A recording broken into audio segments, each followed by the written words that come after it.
Welcome to DVC Alumni, where every story inspires the next. The official podcast of the Diablo Valley College Alumni Association.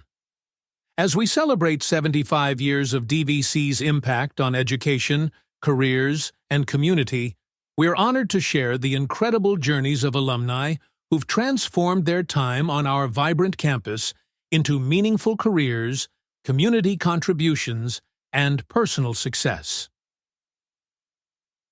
Each Tuesday, we spotlight DVC alumni, from first-generation graduates to entrepreneurs, educators, and leaders who share the triumphs, challenges, and pivotal moments that shaped their lives. And on Thursdays, it's Resource Thursday. We dive into the programs, departments, and services that make DVC the supportive, dynamic community it is, exploring how they serve students and how you can connect with them. Whether you're a current student, recent graduate, or longtime alum, join us as we honor DVC's legacy and discover how our past continues to inspire the future. Thank you for being part of this journey. Be sure to tune in, subscribe, and celebrate with us. DVC Alumni, where every story inspires the next. And now, join our host, Alumni Manager, Charlie Daly. All right, and we are live. And so why don't you go ahead and introduce yourself? Hi, my name is Michael Galvez. I am a full-time pediatric surgeon here in the Central Valley of California, and I am a proud Diablo Valley College alumni. Cool. Well, I am certainly very excited to have you here on this. So let's start with kind of where you started. How did you kind of your journey getting to Diablo Valley College? Why don't you talk about that a little bit? Yeah, so both my parents are from Peru, from Lima, Peru. They immigrated here before I was born. I grew up in San Francisco. My parents moved us from San Francisco. It was near the Mission District at the time, which is different the way that it is now. But back then, it wasn't a wonderful place to grow up. And so my dad had a business just near there. And so they decided to move us to a more affluent area, and they moved us to Walnut Creek. Oh. And so I grew up in Walnut Creek I went to elementary school, middle school, high school. And I would always try to take like the harder courses, but, I just didn't know how to study. I had part of my journey also is I had my grandfather was a pediatric surgeon in Lima, Peru, and they came here before I was born because of political unrest at the time relating to the Shining Path. And he came here and he was probably about 50 years of age, and he wasn't able to recertify in medicine. And he actually ended up working in HVAC and in air conditioning. Fixing air conditioners and things like that. But we were really grateful though, because, and I say this a lot, I was privileged because he would take care of us growing up. We would get sick, and, he would come and see us, and it was healthcare that wouldn't have been otherwise available. Because I grew up without health insurance. Kids weren't all insured, growing up. And so the reason that part of the story, I talk about that story a lot because I call it a privilege, because I knew that I could be a doctor, right? Because he was a doctor in Peru. And so I always had that idea in the back of my mind. And I just struggled in middle school, high school. I was completely unfocused. I worked jobs. In high school, I worked at a Togo's, I worked at a Banana Republic. And so I would work a lot. I would go to school and I just, wouldn't get a great GPA, and my GPA was a 2.8. And then I remember specifically as I was finishing college, I went to the college counselor, and she pointed me to community college. I shouldn't even look at the ability for me to go to a standard UC. She just pointed me to the brochures. That's what she did. Yeah. Take a look. And so, there was a couple things that happened. I talk about this in my story. Is I was seeing many within my high school. They were all going to college. They were going to Davis. They were going to Berkeley, to UC Berkeley. And so I knew I knew that I was smart enough, and it was a combination of things. I was part of my story also is I was lifting weights at a local gym, a Gold's Gym, and I bumped into a friend. His name's Dan Baker from high school, and he had worked at this facility called the Joint Genome Institute, which is in Walnut Creek. It's a laboratory, Yeah. and so I found this job. Luckily, I was just lifting weights, and he's like, "Hey, dude, do you want to check out this job?" And I was like, he was like, "It's $15 an hour," and I'm like, "Yeah, I want to check that out." Like, I'm making $7 or $8 an hour, and so and it sounded cool, and so I actually ended up working there. It happened fortuitously. Like I was working there as I finished high school and as I started community college. And the job was great because it was a laboratory environment. There were a lot of different scientists. We weren't doing like an incredible amount of detailed work, but we were working in a lab and it was cool. We were being well compensated. And I had a group of friends there that some that were also going to community college. Shout out to Nicole Ramos, who was also a student with me at the time. And so we would work in this lab and we were motivated because it was a good job. And so a good job in science. And then I started community college. And so part of my I started over the summer right after high school, and I have used this successfully throughout, because I haven't mentioned this, but I tell the families that I see now in my clinic that I went to 30th grade. I did 18 years of post training after high school, 18 and a half, and I'll talk about those details. But I had this idea. I knew I had seen my brother, one of my brothers, struggle in taking classes at the University of California. Like it was really hard. You would Yeah. take a class and then you don't do that well, and you take a class, and I had done that as well. And I've learned this lesson, the definition of insanity, which I think everyone should be very well aware is you do something, you don't do the exact same thing. You have to try something different. And so I took that approach in my coursework. And what did I do? I started with one, maybe two classes, one class over, I think it was two classes over the summer, but just one science class. And I learned and I tasted how to get an A. And the other thing I did is I went to Barnes and Noble, the Barnes and Noble in Walnut Creek. Hmm. I still go to Barnes and Noble and study. I still get the same chocolate chip cookie. And it's Barnes and Noble's fantastic. And I would go to the study section and I got a couple of books. I don't have the exact books. I wish I still had them, but one book was How to Organize Yourself, and the other book was How to Study. And how to organize yourself is to make checklists, which I still do. I still live off of checklists. And then the other is uh, how to study, which is for me, what worked for me was to go to class, do the best that I could to listen, read what I was supposed to read, not just check off the boxes, but like I would do the homework and then I would do the homework again. I would do my homework twice so that I would get through it, and then I would um, test myself before the test. And so that was really, really successful for me, especially at DVC. And so I took that initial chemistry class and I got an A. Oh, So I wow. tested how to get an A, my first science course. And then I didn't stop. So after that, I did the same thing the second quarter. I think I took one or two classes, science classes. And then I met with the transfer counselor and I developed a plan of how I was going to get to Berkeley, essentially. And the other key component for my success at Apple Valley College was the math lab. And you can see in my mind, I give these big talks related to the work that I do with National Latino Physician Day, which we'll talk about. But I feel the same. I feel like I look at these buildings at EBC. I feel like I'm just coming out of the chem class. I feel like I'm just going to work at the Joint Genome Institute. I'm the same person back then.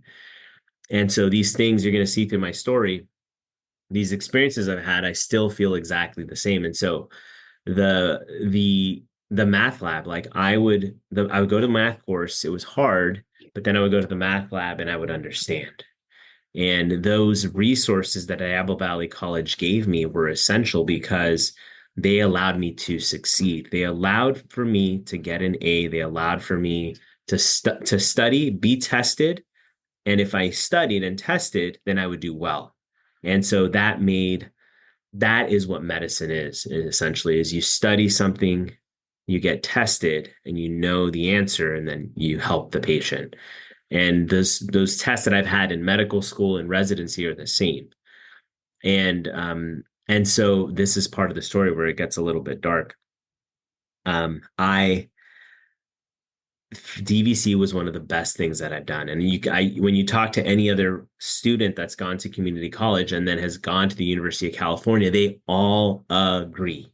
Yes. And so then I go to the University of California, and you're going to see how this story is going to go full circle. It's kind of crazy, because the end of the story is we just passed a law that is requiring the University of California to provide transparency in who gets admitted to medical school. Mm-hmm. So now we'll go back to community college. So I went to DVC, best thing ever. Went to Berkeley, the worst thing ever. One of the hardest things that I have done. Yes. And it not in has a good nothing way. to do, it has nothing to do with the amazing facilities, the prestige of being at Berkeley, the student environment. It was wonderful. Like, I love being a student there. But what I mean by the worst thing is the academic aspect.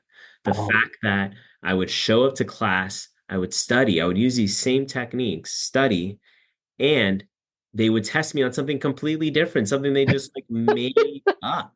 And I remember, I'm telling you, I am that same student. I remember studying for the physics class, and I would study in the classroom. They would teach us a problem. This monkey gets shot out of a cannon. It flies through the air and then lands in a cup or something like that. You're measuring the trajectory, all those things, speed. And so you hear about it in the lecture. You hear about it when you're reading and studying for a problem. You then practice the problem, right? Those are the strategies that I use. And so on the day of the test, I was ready. But guess what? On the day of the test, that monkey hits a ceiling fan that's turning. And it hits the ceiling fan and it's turning now. And then it gets shot out again. And so that's what I saw when I took all these courses, is I would study really, really hard in a similar fashion, but I wasn't successful at Berkeley. I wasn't as successful as I was. And I'll mention why this is important. And these are some of the things we're trying to change. It doesn't, like, how is it that I studied? How is it that I put the time in? And how is it that they're not testing me on what I studied? And this isn't to scare the students. It's for them to be aware. You have to, the strategies for learning are going to be different when we transfer.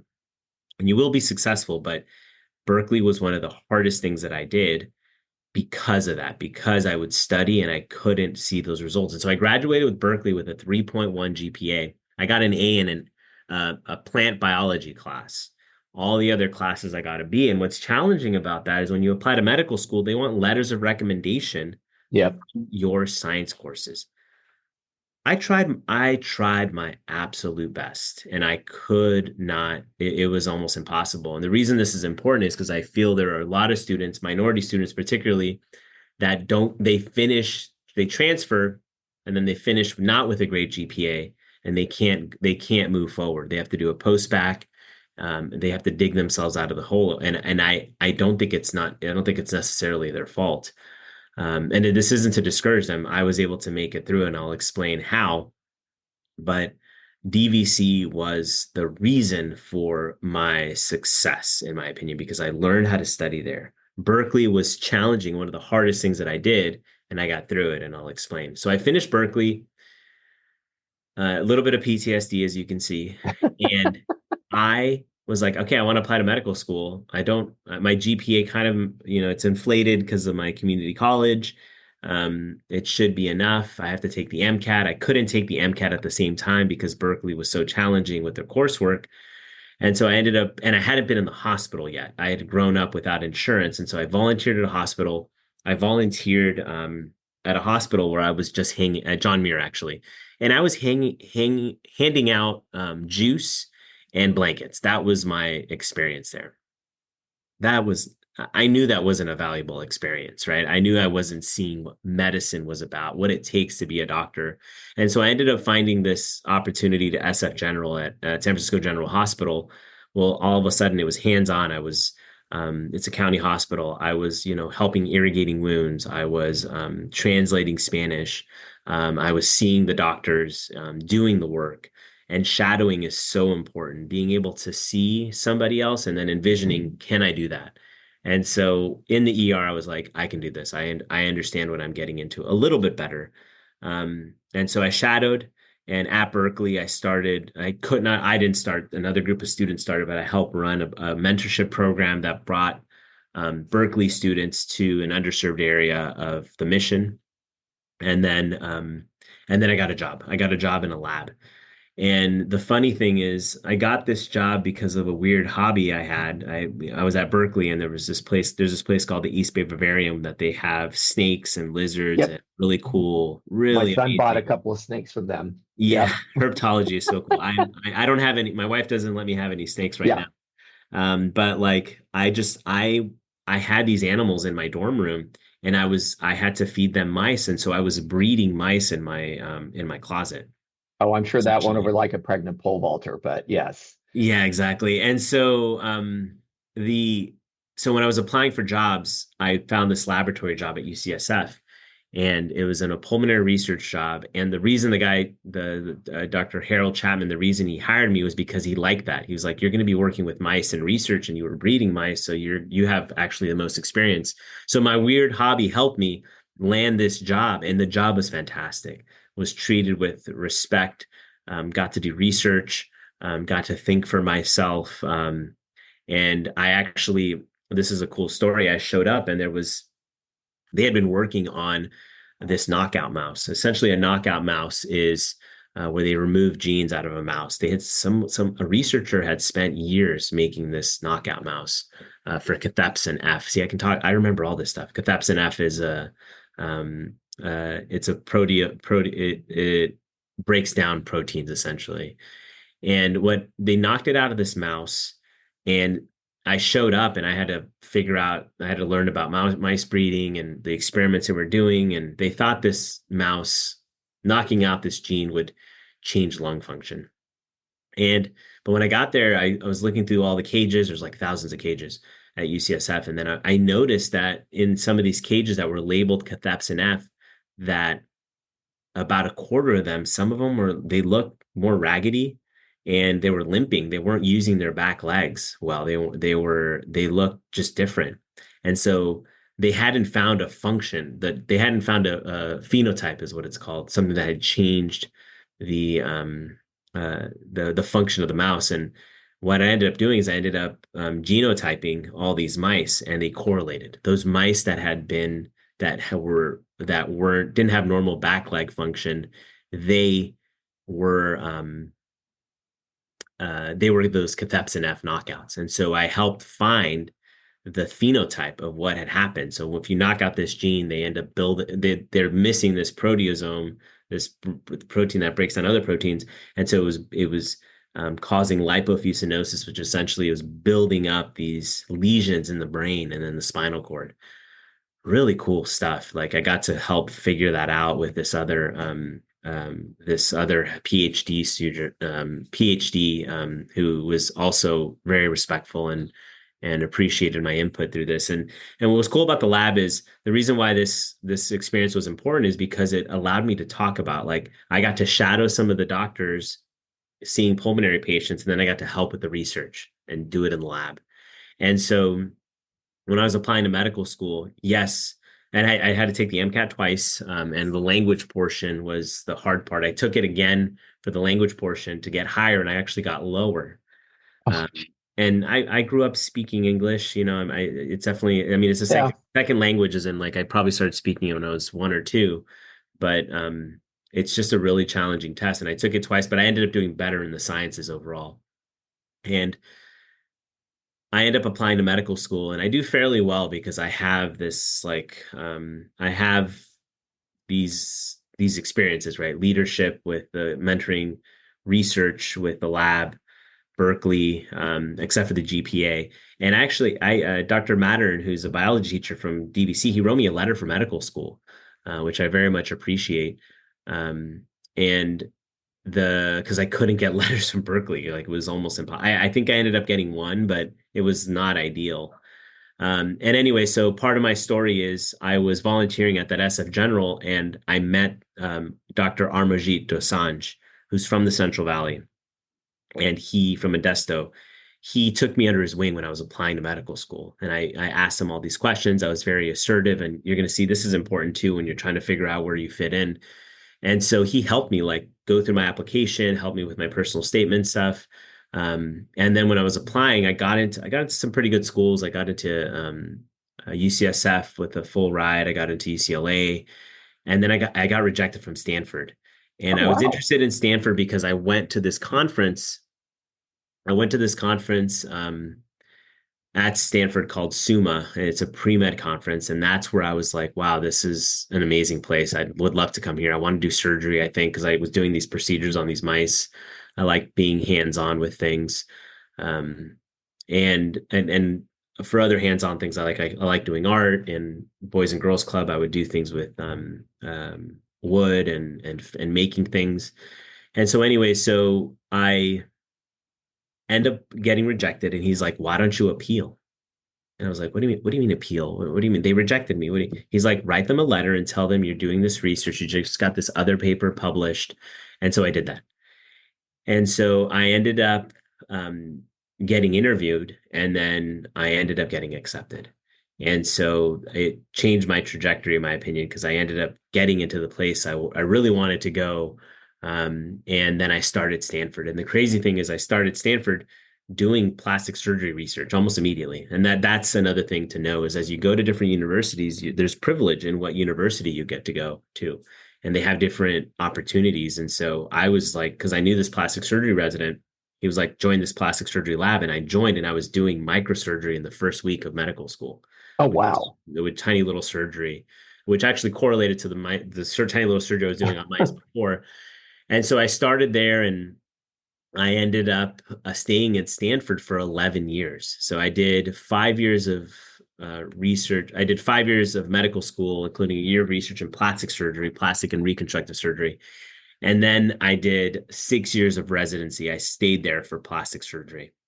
And then when I was in medical school, I decided I wanted to do hand surgery. When I got to go to a trip in La Paz, Bolivia, where I saw a lot of kids with hand differences, burns, congenital hand differences, and I just fell in love with that type of surgery in that patient population. And so I knew I wanted to do pediatric hand surgery. And then and then I decided to go into fellowship. So I did 2 fellowships, one in Seattle, and then one in Texas for pediatric hand surgery. And this is where the 18 and a half years of training comes. And so when I was graduating residency, I heard about this job here in the Central Valley at Valley Children's Hospital. And it's an area that serves more than 75% of our patients are Medi-Cal. Our patient population is 66 Latino patients. Oh, And I man. think that is what I tell people all the time. I come from the future because we have a growing Latino patient population, and you see it here already in the Central Valley. And so, yeah, I've been here for the past 5 years doing very complex surgeries, from making a thumb to breaking bone and creating. We actually can do 3D templates to plan where you want to make the cuts to fix complex deformities. And so I've been here for the past 5 years, and it's really has been my dream job in taking care of kids with these hand differences and taking care of an underserved population. Now, that's my professional work. The other part that I'd like to talk about is I ended up starting this movement called National Latino Physician Day. Yep. And what this is essentially is just seeing throughout my career that it hasn't really changed. I haven't really seen a change in the number of Latino physicians or surgeons.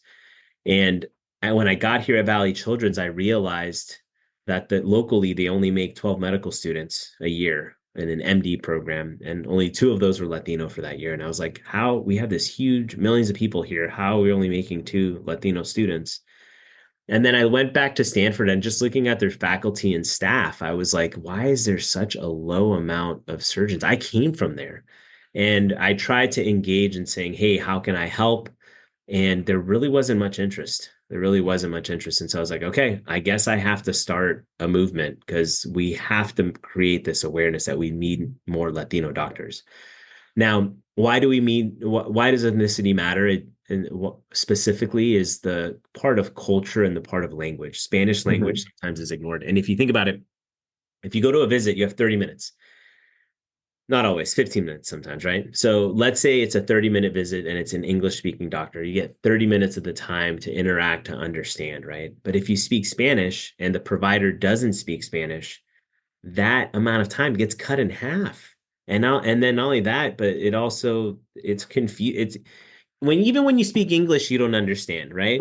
So imagine for the Spanish speaker and the trust aspect. And so that's one of the reasons that we need more Latino physicians is to create that awareness. And so the stats are this: it's 6% Latino, 6.9%. State of California is 40% Latino. Jeez. Increasing. It's expected. Actually, about 1 in 2 babies right now are Latino, so it's going to change even more. These demographic. And a majority of those do speak, not a majority, but about half speak Spanish. And that's another reason for language. And so the work we've done in the last year, so this was founded about 3 years ago. We just had the 3rd year yesterday. And so in the last year, I was able to present in front of Senator Bernie Sanders. Yep. And I got to talk about things for this movement, which is we need a bilingual, bicultural medical school. So where people come out of medical school speaking the language. And they can be not Latino, right? They could be someone who's learned language before, but how can we create these criteria? The second thing was not to ignore language. We need language integrated into medicine and valued and taught. The third thing is valuing community college. So I was there. I mentioned that in front of Bernie Sanders, like community college has so much diversity, and that is a Yep. source pool. And the co-founder for this National Latino Physician Day is Cesar Padilla, who is from the Bay Area as well. He went to community college. I think he went to Laney, and everyone has that same experience. We loved our community college experience, and it was my foundation for medical school. I didn't even mention this before. Medical school was easy. Medical school compared to Berkeley, like you show Really? up to class, you study, and they test you on what you study. And community college taught me how to study for medical school. And that's a huge statement, right? Community college prepared me for Stanford Medical School. Berkeley did not. Berkeley just scarred me, right? As I mentioned, it didn't prepare me. How did it prepare me if I would study and I would come out being like, what just happened? I don't even know what I just took. Right? We have to, when we study and we get tested, the value comes out when you know that you knew that information and that confidence. That's what happens in medicine. And I did 99th percentile on my boards. I passed my plastic surgery boards. Like it was not, there's a problem in the system. And that's what National Latino Physician Day wants to talk about too. Even the barriers like the MCAT. Why do we have this test that is a barrier for underserved students? Yes, we need a parameter. You need to make sure that people know how to study, but it literally, like the students that do well can come from privileged backgrounds. Yep. Let me give you an example. A student who lives in Walnut Creek, rich suburb, it has protected space to study versus a student who is living in the Mission, who is hearing gunshots at night. His family member may be an alcoholic, and they have to work. Like, Yeah. how is that the same? It's not. And so some of those barriers I think need to change. And so anyway, and then the last thing was to increase loan repayment programs and to really lower the cost of medical school. And so that's what we've done this past year. We were able to pass this resolution. So this October 1st, it went through the Assembly, Congress, and the Senate to designate October 1st as National Latino Physician Day. We got a letter from Governor Gavin Newsom regarding the day to acknowledge it. And then this is the most important part. We created this huge social media campaign. We've had live events. One event at UC Riverside had 300 medical students. Wow. 300 attendees, not medical students, 300 attendees, pre-meds, medical students, creating this day of awareness. UC Irvine had an event at their hospital, had an event at their medical school. Stanford had a large event. UCSF had a whole day-long event. We had over 10 different live events to create this awareness. How can we change this system? And again, it sounds like a day of celebration, and yeah, that's part of it. But really, it's how can these institutions change what they're doing, because what they're doing is not working. Another example: how many medical students do we make in the Central Valley? Is 12 at UCSF Fresno. MD medical students, only 12 a year. It's expected There's in the next 5 to 7 years that 30% of physicians will retire in the Central Valley.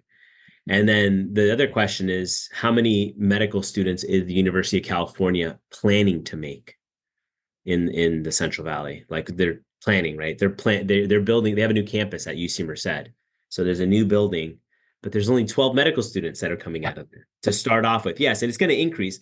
But what, 12? Like, what are these numbers? Who's making these numbers? And then guess what's happened? We've had these, and this is where the business part becomes important in medicine. We've had these private medical schools open up. There's one here in Clovis, great medical school. It's a DO, osteopathic medical school, but those students come out with $400,000 to $500,000 in debt. Are they going to stay locally? Are Nope. they going to become pediatricians with a lower salary? This is very obvious stuff, and who's in charge of this? And so that's what National Latino Physician Day is. Not just a Latino issue. It's like we have a very broken system. We have to create pathways so we can take care of the population, and it requires this multi-pronged approach. And then some of the other successes for National Latino Physician Day. No, just yeah, we're just moving forward. It's a grassroots effort. It went across the country. Because it's a growing population, we are changing. The United States demographics are changing, and we have to consider these aspects. And then also these structural, systemic barriers that we see, that we know exist. Why do we have, and at UC Berkeley again? Sorry, UC Berkeley, but why do we have professors that are chemistry professors or physics professors? That's what they do. They do research in that. How are they the barrier to who becomes a doctor?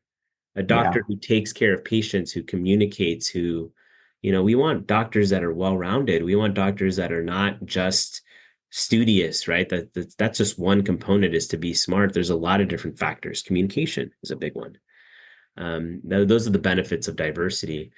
And then there's something I keep wanting to say.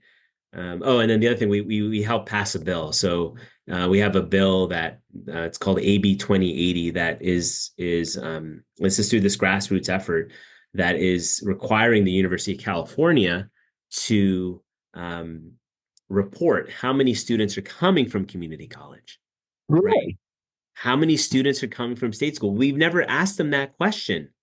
If you go to some of them are doing a good job for sure. UC Davis is doing a fantastic approach. They have a holistic approach to admissions, but some of them are like, they're accepting students from Harvard, from Ivy League schools.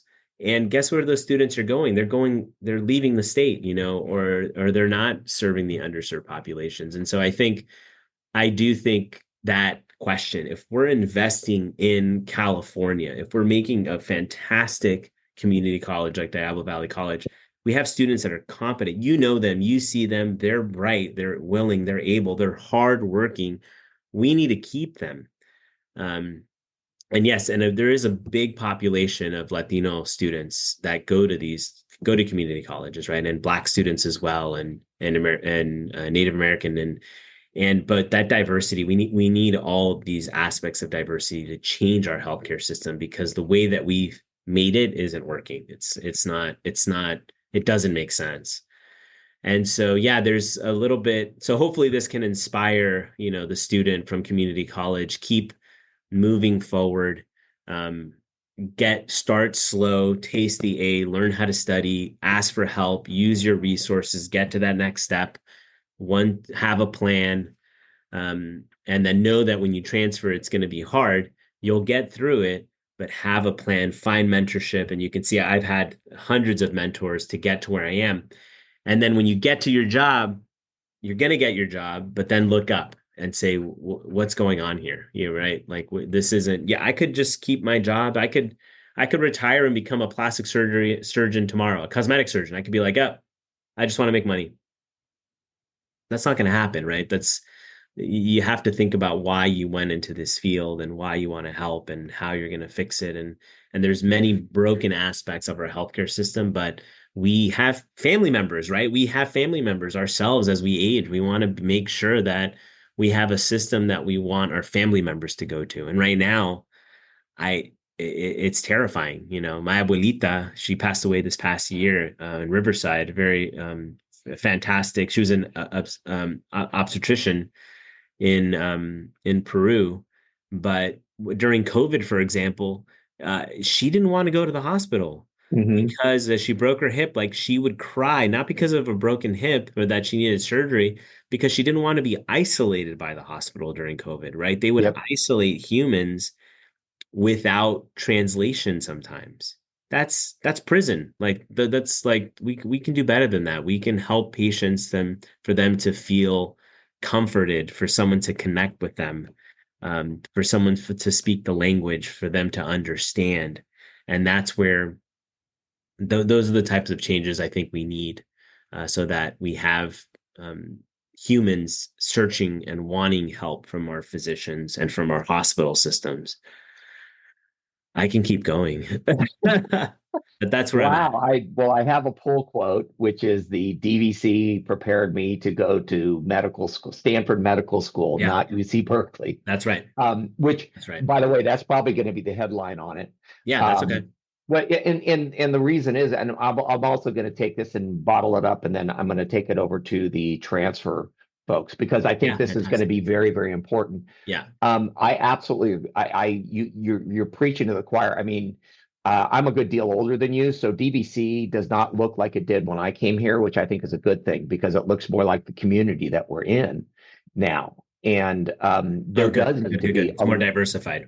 oh, it is, and there needs to be a lot more diversity in the medical field, and especially because I was thinking about being isolated, being in a place where basically nobody speaks your language. I mean that I think that's actually worse than prison because at least in prison you're going to be able to find somebody to talk to, you Yeah. know. And so I no, seriously, so it's Yeah, like no, it's I love that. That is a good point. I just feel so terrified. Like she yeah, literally was just terrified, yeah. terrified. And Well, she met they it just comes down to explaining things too. It's when you make something a business, yep. it's business interactions, right? Oh, you're here. I'm going to check your blood pressure. Okay, okay, see you later. Bye. Not like, hey, how are you doing? How are you actually feeling? How was the food? When is your family coming? And those are the healthcare. That's what we've accepted in our healthcare system. We've accepted that it's this business interaction. What's your insurance? Rather than how are we going to get you home safely? Yes. And like it's like PTSD. Like my abuelita had PTSD. Like she did it. Like again, it wasn't the health aspect. It was the fact that she It was was no fearful of being humanity. isolated. Yeah, Yeah, it of was the being no humanity. I isolated. know the reason I Terrifying. really, And the same really, thing for an elderly yeah, person that speaks English. It's the same thing. yes. Well, and I love my position I've had with Kaiser for, I don't know, 10 or 15 or 20 years. And the reason I like him is like, for one, he does check in with me once in a while. But the other thing too is he yells at me about, when I'm doing stuff. He actually will raise his voice and go, "What do you think you're doing?" And it makes it a much more human interaction for me. It's not just he just listens and checks the boxes. He actually listens to what's going on, Yeah, and he tells me, "No, you need to go eat a salad," or whatever it is. sure, sure. And I think I absolutely agree. I think a lot of healthcare has lost that human touch, because Yeah, what is it? There's 200 years ago it was, well, before aspirin, it was like a physician was a guy that came and you saw and he took care of what he could, but it was a very human interaction, and it has become a factory. And so hopefully we exactly. can, Yeah. hopefully The through culture, efforts the like, culture has to change. The culture of yes, medicine has to change. And then we have, the electronic medical record system, and then we have yep, results in burnout and the well-being of physicians. And then they're talking about artificial intelligence, and what we need is actual intelligence. You can quote me on that. What we need is actual intelligence of people that know how to communicate, and spend the time and aren't being pushed from the business well, perspective. I could see AI, and I mean, I've been doing. We have a podcast that's coming out this coming Tuesday on a guy who's his whole thing is machine learning and AI and stuff like that. And he says, once we get over the fear of it, things like what you do, it's not going to replace the surgery and the human touch. What it's going to do is make kind of Make it easier. Yeah. yeah, I it's hope going to so. make the stuff on the back end a lot easier. And plus, it may even give you better opportunities for modeling, and things like that. So, and I think it's going to be a bit of a hill to climb. But at the end of the day, AI is going to make our lives easier because it's going to take mundane things that we grind on Yeah. and make those things a lot easier for us to work with. So, No, and I do I do appreciate that aspect, but I'm just it's we're early. as physicians that we see how the electronic medical record system, was promised, to be this amazing thing. It doesn't really check off boxes. Let me give you an example. Like, you can have a patient come in, you can order something on an Mhm. electronic medical record system, but an order doesn't mean anything. It has to actually happen. The patient has to get there. They have to get the x-ray. They have to get the lab. They have to get to that consultation. It requires a human to be like, hey, did you do that? Did you get there? Oh, So that when yeah. you come back, those things have happened and we can advance your care. We've allowed this system that, oh, I check the box, but it doesn't happen without human care. So And it needs that's, that. Yeah, and I was going to say, I think yeah, with my case, my doctor has CNAs that basically their job is to call and bug me to go, hey, you need to fantastic. go do Fantastic. Yeah. yeah, and it's like, and I can see where AI maybe generates a phone call, maybe, but I would rather have a human call me up and remind me that X, Y, and Z, or hey, you got an appointment coming up, don't miss it. Yeah. Yeah. Um, so No, I uh, think there's definitely a lot of room for opportunity for mhm. artificial intelligence, and it is an important thing. But this is the part of the NLPD thing. It's like we're the human part. Yeah. We have to integrate that in better because Well, that's we've excluded people for not great reasons because of like I said, all these systemic issues, and well, that's what I'm trying to fight. yeah, organizations tend to be lazy and have a lot of inertia. And so, and Yeah. again, you had to figure out what inertia was with the monkey coming out of the cannon and hitting the ceiling fan. But which by the way, that's a great problem. I'm going to have to use that someplace somewhere. Just the what a ridiculous problem to have to solve. So, And I remember it. That's what I mean. I remember all these yep, things. I remember the trauma, right? yep, It's the yep. trauma. And I've seen it like where I've seen it recently even when I've worked here, there was a student from Davis, for example, and they were like, yeah, we just had a physics test and the average was 40%. And what? Like what How do you do that? like how is that creating a learning environment? How is that creating confidence for your students, right? Why are we, and it was a physics class actually too. It's like, who's watching these professors, who is actually, and this is what these are part of the systemic aspects. I think we have to change. We can't allow the status quo. And maybe that requires laws. Maybe that requires, like, how do we have universities change so that they're uplifting our students in our community? Yeah. Then I went in there and I spent a lot of money and I have a 2.8 GPA to show. Like, it's a business interaction. I spent all this money to go to college and I really was trying. It's not, and that's where I think my experience in community college convinces me that there's a lot of smart people, right? Yep. And we have to give them the opportunities to learn and to do well. And I think, yeah, there's maybe some people that shouldn't go into medicine for sure, or shouldn't go into specific fields, but I believe that there are a lot of smart people. And so we are not benefiting them if we're creating these barriers to get ahead. I absolutely agree. So, well, this has been great. You have a great story that I'm gonna enjoy wrapping up. You actually touched on all the little points. My little checklist of stuff that we should talk about this because I did want to talk about the National Latino Physicians Day, which I'm gonna see. I'll talk to some folks around here because we should be celebrating stuff like that at community colleges Yeah, because agree. you got started here and you're not the first doctor that I've heard of it, but you're the Yeah. first one I've actually had a chance to. And the And amazing, the fact that we presented community college in front of the federal yep, government as an important starting point, yep, and the law to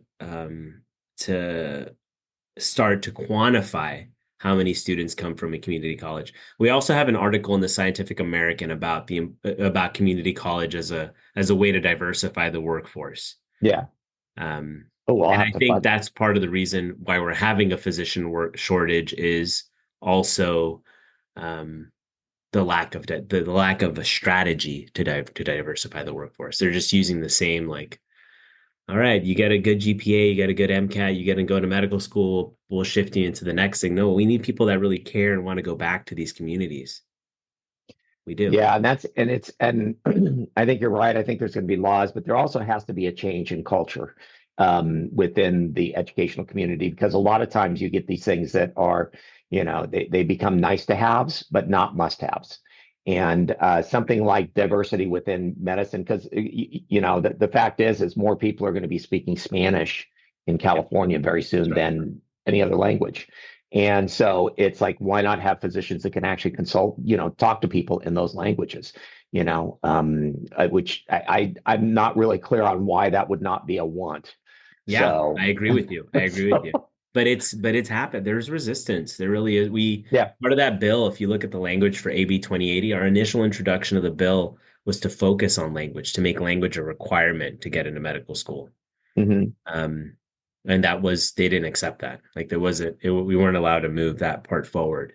And Wow. so some of those questions is why, and we can teach language. People come out of high school, right? Learning some basic Spanish, but we gotta apply it, right? We gotta make it a requirement if it's taught, or how can we integrate it in a better way? Yeah, I know my son who worked at a restaurant for a number of years, and so Fantastic. he fantastic Everyone's Spanish. Latino in the back, right? Yep. Oh, the best cooks Yeah. ever are Yeah. Latino. And it's like, Yep. even Agree. what's Anthony Bourdain said that. And he says there, yeah, he's talking about 5-star, or 3-star Michelin restaurants. He says they're all Latino. Yeah. They're the best. Yeah. But he said it's like, my son, it's like he's the one that speaks Spanish in the family. And Yeah. and he's You should become whiter a than I am. physician Yeah. where he's Well, needed. I'm serious. he's an electrician in the union, so it's a Oh, okay. journeyman electrician. So, Got it. but yeah, I'll see if he wants to change careers. He's a bit Yeah. further into I'm his an career. electrician. I connect nerves back together. Oh, yeah, yeah. Yours is a little more. Yeah, his most thing is apprentices get on his nerves, but that's another thing. So, My dad is an electrician. oh wow, oh He's an that's right. electrical engineering school in Peru, and he had a business for a long time. He still has a business in Modesto where he fixes stereos. Hmm. He can fix any electronic device essentially. I cannot do that. Yeah, That is so. I cannot do that. I just connect tubes back together yeah. to try to get them to regrow. But yeah, Now but thank you so much. I appreciate our oh yeah, podcast today. I hope it motivates some students to consider medicine as a field. It's needed. We have so many so many communities that are in need, and it's challenging, but you can do it. You need yes. support, and you need a plan. Terrific. Well, again, thank you very much for your time, and we will reach out to you more. There may be an opportunity for us to connect again. Sounds great. Thank you so much, Charlie. You bet. Appreciate it. Thanks. Thank you for tuning in to DVC Alumni, where every story inspires the next. The official podcast of the Diablo Valley College Alumni Association, celebrating 75 years of DVC's incredible impact on education, careers, and community. We hope today's episode gave you valuable insights into the journeys of our alumni and the powerful resources available at DVC. Don't forget to join us every Tuesday for inspiring alumni stories, and on Resource Thursdays, where we spotlight DVC's departments and services, showing you how they're shaping student success. Until next time, keep pushing boundaries and exploring the connections that make DVC's legacy so special. And remember, DVC Alumni, where every story inspires the next.